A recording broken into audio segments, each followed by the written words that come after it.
അപ്പോൾ നമ്മൾ കഴിഞ്ഞ വീഡിയോയിൽ ഒരു BS3 ബസ് സ്റ്റാർട്ടാക്കുന്ന ഒരു വീഡിയോ ഇട്ടായിരുന്നു. പക്ഷെ ശരിക്കും അതൊരു BS4 ആയിരുന്നു. അപ്പോൾ ഇന്ന് നമുക്ക് ശരിക്കും ഒരു BS3 വണ്ടി സ്റ്റാർട്ടാക്കിയാലോ. ഇതാണ് നമ്മൾ സ്റ്റാർട്ട് ചെയ്യാൻ പോകുന്ന ബസ്.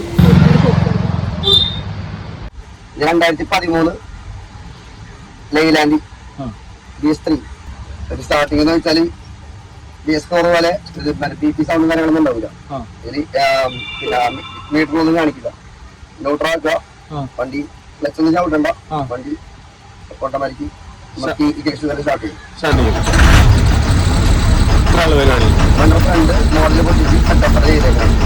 പിന്നെ വണ്ടി സ്റ്റാർട്ട് ചെയ്യുമ്പോൾ ശ്രദ്ധിക്കേണ്ട കാര്യങ്ങൾ എന്തൊക്കെയാ? ശ്രദ്ധിക്കേണ്ടതെന്ന് വെച്ചാൽ ന്യൂട്രൽ അത് നോക്കുക. പിന്നെ സ്റ്റാർട്ട് ചെയ്ത് കഴിഞ്ഞാൽ എയർ ടാങ്കാണ് കണ്ടത്. എയർ ഏകദേശം 6 കഴിഞ്ഞ് 8 ആവണവരെ വെയിറ്റ് ചെയ്യാം. ഏകദേശം 6 ആയി കഴിയുമ്പോൾ തന്നെ വണ്ടി മൂവ് ആവും. 8 ആയി കഴിഞ്ഞാൽ നമുക്ക് സേഫ് ആയിട്ട് ബ്രേക്കും ക്ലച്ചും ഒക്കെ കയറാം. വണ്ടി മൂവ് ചെയ്യാനും പിന്നെ ആക്സിഡന്റ് കാര്യങ്ങളൊന്നും ഉണ്ടാവില്ല. എയർ ഇറങ്ങി പോകുമ്പോഴാണ് നമുക്ക് ബ്രേക്ക് ചവിട്ടി കിട്ടില്ല, ചിലപ്പോൾ ക്ലച്ച് കിട്ടില്ല, സ്റ്റിയറിംഗ് ഒക്കെ ലോക്കാവും. Okay okay.